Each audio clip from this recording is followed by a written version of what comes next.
नमस्कार दोस्तों, स्वागत है आप सभी का आपके अपने RACIT गुरुजी यूट्यूब चैनल पर। इस वीडियो में हम आपके लिए कुछ महत्वपूर्ण प्रश्न उत्तरों को लेकर आए हैं। हम आपकी परीक्षा की तैयारी के लिए महत्वपूर्ण प्रश्न उत्तरों को ही लाते हैं ताकि आपकी परीक्षा की तैयारी अच्छी हो और आप बहुत ही अच्छे नंबरों से पास हो सकें। वीडियो को पूरा ज़रूर देखें। हमारा प्रश्न नंबर 1 है, इनमें से कौन एक ही समय में एकाधिक उपयोगकर्ताओं का समर्थन नहीं करता है? Main frame computer, work station computer, mini computer या फिर उपरोक्त में से कोई नहीं। तो इसमें सही उत्तर है बी, work station computer. Work station computer एक माइक्रो कंप्यूटर का ही भाग है, लेकिन ये माइक्रो कंप्यूटर जो हम नॉर्मली यूज करते हैं उससे थोड़ा एडवांस होता है, क्योंकि इस कंप्यूटर को मुख्यतः जैसे ग्राफिक डिजाइनिंग है तो इसके अंदर जो प्रोसेसर है वो हाई परफॉर्मेंस वाला लगाया जाता है। इसके अलावा इसमें स्टोरेज क्षमता, रैम, ये सब काफ़ी ज़्यादा मात्रा में होती है जो हम नॉर्मल कंप्यूटर में यूज करते हैं उससे ज़्यादा। तो ये माइक्रो कंप्यूटर का ही एक भाग होता है, लेकिन ये थोड़ा एक एडवांस वर्जन हम मान सकते हैं माइक्रो कंप्यूटर का। अगला प्रश्न नंबर 2 है, डेडिकेटेड कंप्यूटर से तात्पर्य है जिसे एक और केवल एक ही कार्य सौंपा गया है, जो एक तरह के सॉफ्टवेयर का उपयोग करता है, जिसका उपयोग केवल एक व्यक्ति द्वारा किया जाता है, जिसे एप्लीकेशन सॉफ्टवेयर के लिए बनाया गया है। तो इसमें सही उत्तर है ए, जिसे एक और केवल एक ही कार्य सौंपा गया है। डेडिकेटेड कंप्यूटर का मतलब होता है जो केवल एक विशेष कार्य के लिए ही डिज़ाइन किया जाता है। जैसे आपने ATM में जो ATM वाला कंप्यूटर है वो देखा होगा। ATM मशीन के अंदर जो कंप्यूटर लगा हुआ होता है वो मुख्यतः उस कार्य के लिए ही डिज़ाइन किया गया है, तो उसमें हम कोई अदर जो कार्य है वो नहीं कर पाते हैं। अगला प्रश्न नंबर 3 है, निम्नलिखित में से कौन सी जानकारी आधार में अपडेट की जा सकती है? नाम, जन्म की तारीख, मोबाइल नंबर या फिर उपरोक्त सभी। तो इसमें सही उत्तर है डी, उपरोक्त सभी। ये सारे कार्य किए जा सकते हैं। आप सभी का आधार कार्ड तो बना हुआ होगा जिसके अंदर 12 डिजिट के नंबर होते हैं। कई बार ये क्वेश्चन भी पूछा जाता है, आधार कार्ड में कितने डिजिट होते हैं? तो 12 डिजिट होते हैं, और ये अपन पहचान प्रूफ के रूप में काम में ले सकते हैं। आधार कार्ड जिस संस्था के द्वारा जारी किया जाता है उसका नाम है unique identification authority of India. Hindi में इसको बोलते हैं भारतीय विशिष्ट पहचान प्राधिकरण। तो अगर दोनों में से कोई भी नाम लिखा है, या फिर इसको शॉर्ट में अपन UIDAI के नाम से जानते हैं कि UIDAI की तरफ से जारी किया गया कौन सा कार्ड है? आधार कार्ड है।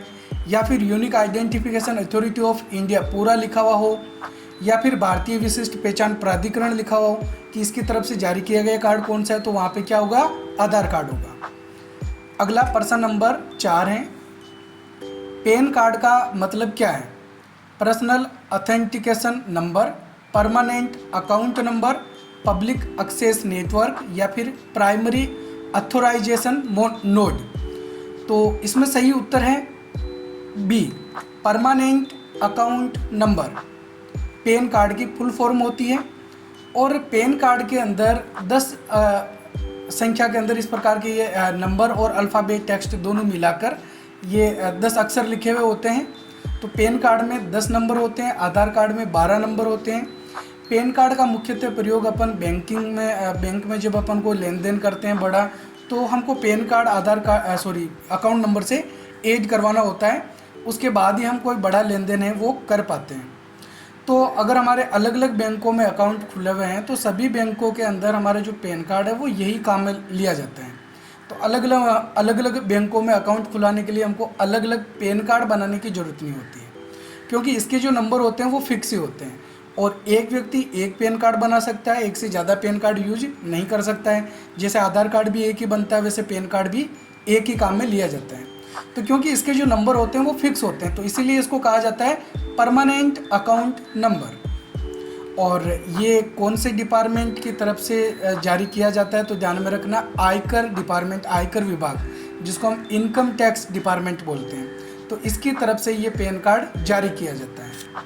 अगला प्रश्न नंबर 5, कौन सी सोशल नेटवर्किंग साइट पोस्ट में अपनी शब्द सीमा के लिए प्रसिद्ध है? फेसबुक, ट्विटर जिसको अब एक्स के नाम से जाना जाता है, लिंक्डइन या फिर पिंटरेस्ट। तो इसमें सही उत्तर है बी, ट्विटर। तो ये भी ध्यान में रखना है, ट्विटर को अब एक्स के नाम से जाना जाता है। पहले आपने देखा होगा ट्विटर का इस प्रकार का लोगो जो एक चिड़िया बनी हुई थी, है ना। तो इसके अंदर हम 140 अक्षर टाइप कर पाते थे ट्विटर पे अगर हमको कोई भी पोस्ट करनी होती तो, लेकिन अब इसको बढ़ाकर 280 अक्षर कर दिया गया है। तो अब 280 कैरेक्टर अपन टाइप कर सकते हैं, पोस्ट कर सकते हैं ट्विटर के अंदर, जिसको अब एक्स कहा जाता है। अगला प्रश्न नंबर 6 है, सर्च इंजन क्या है? एक प्रोग्राम जो इंजन को सर्च करता है, एक हार्डवेयर कंपोनेंट, एक मशीनरी जो डेटा सर्च करती है, एक प्रोग्राम जो वेबसाइट को सर्च करती है। तो इसमें सही उत्तर है डी, एक प्रोग्राम जो वेबसाइट को सर्च करती है। कुछ सर्च इंजन के नाम है गूगल और बिंग, याहू, डकडकगो, MSN, ठीक है। तो ये कुछ सर्च इंजन के नाम हैं, ये भी आपको ध्यान में रखना है। सर्च इंजन जब हम किसी ब्राउज़र को ओपन करते हैं तो उसके अंदर हमको एक डिफ़ॉल्ट सर्च इंजन मिल जाता है, और हम किसी दूसरे सर्च इंजन को भी उसमें यूज कर सकते हैं अगर करना चाहें तो। जैसे अगर अपन गूगल क्रोम ओपन करेंगे तो उसमें गूगल सर्च इंजन मिलेगा, लेकिन बाकी अदर्स सर्च इंजन का भी यूज किया जा सकता है। सर्च इंजन काम में क्या आते हैं? तो जब हम इसमें कुछ टेक्स्ट लिख के इंसर्ट करते हैं तो ये कुछ वेबसाइटों की लिस्ट हमारे सामने ओपन करके देता है। अगला प्रश्न नंबर 7 है, भारतीय उपयोगकर्ताओं के लिए विकसित पहला भारतीय वेब ब्राउज़र कौन सा है? Google Chrome, Mozilla, internet explorer या फिर एपिक। तो इसमें सही उत्तर है डी, एपिक। एपिक ब्राउज़र जो है वो भारतीय पहला वेब ब्राउज़र है। इसके अलावा कुछ और वेब ब्राउज़र्स हैं जैसे Microsoft Edge, safari, opera, Mozilla Firefox, Google Chrome आदि। अगला प्रश्न नंबर 8 है, लाइट पेन क्या है? Optical output device, electronic output device, optical input device या फिर इलेक्ट्रॉनिक इनपुट डिवाइस। तो इसमें सही उत्तर है सी, ऑप्टिकल इनपुट डिवाइस। हालांकि आजकल लाइट पेन का प्रयोग नहीं किया जाता है। इस प्रकार का आपने CRT मॉनिटर जो टेलीविज़न के आकार का है वो देखा होगा। तो लाइट पेन को पेन के नाम से इसलिए जाना जाता है क्योंकि ये हमारे जो नॉर्मली पेन होता है उस तरीके से डिज़ाइन किया गया है, तो वैसा दिखाई देता है। तो इसको अपन मॉनिटर पे कुछ ग्राफिक्स कार्य करने के लिए काम में लेते हैं। तो फिलहाल आजकल इनका प्रयोग बहुत ही कम या ना के बराबर किया जाता है। प्रश्न नंबर 9 है, निम्नलिखित में से कौन सी कंप्यूटर की विशेषताएं हैं? डिलीजेंस यानी परिश्रम, वर्सैटिलिटी बहुमुखी प्रतिभा या फिर रिलायबिलिटी विश्वसनीयता या फिर उपरोक्त सभी। तो इसमें सही आंसर है डी, उपरोक्त सभी। ये सारी कंप्यूटर की विशेषताएं हैं। कंप्यूटर परिश्रम करता है, कभी थकता नहीं है। बहुमुखी प्रतिभा यानी कि कंप्यूटर बहुत जगहों के या बहुत सारे सॉफ्टवेयर्स को यूज कर सकता है, बहुत सारे काम कंप्यूटर कर सकता है। विश्वसनीयता, कंप्यूटर जो हमको परिणाम देता है वो बिल्कुल सटीक सही होता है। कंप्यूटर अपनी तरफ से कोई गलती नहीं करता है, जैसे कि मानवीय जो गलतियां होती हैं वो कंप्यूटर के द्वारा नहीं हो पाती हैं। अगला प्रश्न नंबर 10 है, कंप्यूटर शब्द की उत्पत्ति हुई है यूनानी, जर्मन, संस्कृत या लैटिन भाषा की कौन सी भाषा से हुई है? तो इसमें सही आंसर है डी, लैटिन। अंग्रेजी की लैटिन भाषा के कंप्यूटर शब्द से कंप्यूटर की उत्पत्ति हुई है। कंप्यूटर शब्द की उत्पत्ति लैटिन भाषा से हुई है। यह शब्द कंप्यूटर या फिर कंप्यूट से लिया गया है, जिसका अर्थ है गणना करना या गिनना। इसलिए कंप्यूटर शब्द का मूल लैटिन भाषा में है और इसका अर्थ है एक ऐसा उपकरण जो गणना करने के लिए उपयोग किया जाता है। मुख्यतः RSAT में आपने पढ़ा होगा कि कंप्यूटर शब्द की उत्पत्ति कंप्यूट शब्द से हुई है, ठीक है। अगला हमारा प्रश्न नंबर 11 है, सोशल मीडिया प्लेटफॉर्म पर लाइक या हार्ट बटन का उद्देश्य क्या है?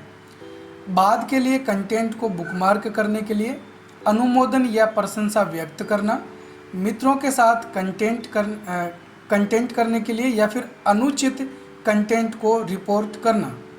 तो इसमें सही उत्तर है बी, अनुमोदन या प्रशंसा व्यक्त करना। अगर हमको सोशल मीडिया प्लेटफॉर्म पे कोई चीज़ पसंद आती है तो उसको हम क्या करते हैं, या तो लाइक करते हैं या फिर अगर उसका हार्ट जैसा इस प्रकार का कोई बटन बना हुआ है तो उस पर क्लिक करते हैं। अगला प्रश्न नंबर 12 है, ब्लूटूथ क्या है? एक वायरलेस इंटरनेट प्रोटोकॉल, एक कम दूरी की वायरलेस कम्युनिकेशन तकनीक, एक प्रकार का सैटेलाइट कम्युनिकेशन या फिर एक फाइबर ऑप्टिक कम्युनिकेशन स्टैंडर्ड। तो इसमें सही उत्तर है बी, एक कम दूरी की वायरलेस कम्युनिकेशन तकनीक। इसको पेन नेटवर्क के नाम से जाना जाता है, PAN। जैसे आपने पेन कार्ड देखा होगा तो वहाँ पे पेन जो होता है वो भी पेन होता है PAN, और ये पेन भी PAN होता है। दोनों में अंतर ये है कि वो एक पेन कार्ड है और ये जो PAN है ये एक नेटवर्क है। इसकी फुल फॉर्म होती है पर्सनल एरिया नेटवर्क। आपने लेन, मेन, वैन ये नाम सुने होंगे, local area network, metropolitan area network और इसके अलावा वाइड एरिया नेटवर्क। तो उसी प्रकार से ये एक पेन होता है जो कि लेन से कम दूरी के लिए काम में लिया जाता है।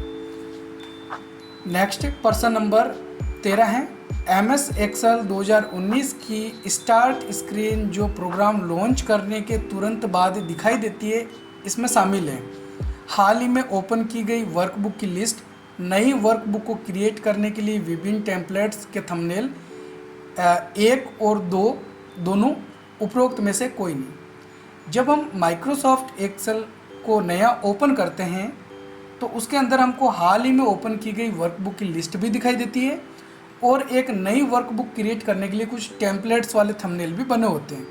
तो इसलिए इसमें सही आंसर होगा सी। विकल्प 1 और 2 दोनों सही हैं। यहाँ पे देख सकते हैं ये रिसेंट के अंदर हमको वो सारी फाइल्स मिलती हैं जिनको हमने रिसेंटली ओपन किया हो, और इस प्रकार के कुछ थंबनेल के अंदर हमको कुछ टेम्पलेट्स या नई वर्कबुक क्रिएट करने के ऑप्शन मिलते हैं। अगला प्रश्न नंबर 14 है, पावर पॉइंट 2019 में स्मार्ट आर्ट फीचर का उद्देश्य क्या है? एनिमेटेड शेप्स को इंसर्ट करना, डायनेमिक चार्ट्स क्रिएट करना, इंफॉर्मेशन के लिए ग्राफिकल रिप्रेजेंटेशन को बनाना या फिर इमेज पर 3D इफेक्ट ऐड करना।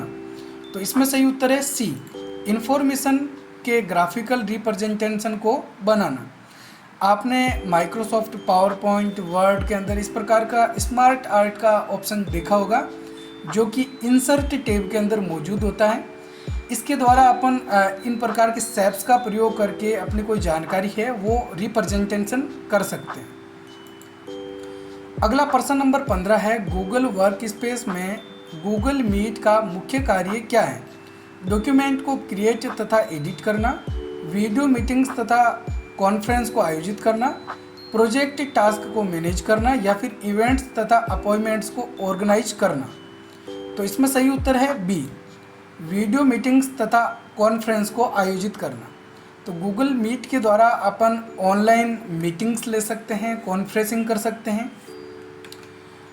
प्रश्न नंबर 16, ट्रेन यात्रा के संदर्भ में PNR यानी पैसेंजर नेम रिकॉर्ड का उद्देश्य क्या है? कई बार ये क्वेश्चन भी आता है PNR की फुल फॉर्म क्या होती है? तो PNR की फुल फॉर्म क्या है? Passenger name record. निजी पहचान, राष्ट्रीयता का प्रमाण, आरक्षण ट्रैकिंग और स्थिति, प्लेटफॉर्म नंबर, संदर्भ। इसमें सही उत्तर है सी, आरक्षण ट्रैकिंग और स्थिति। जब हम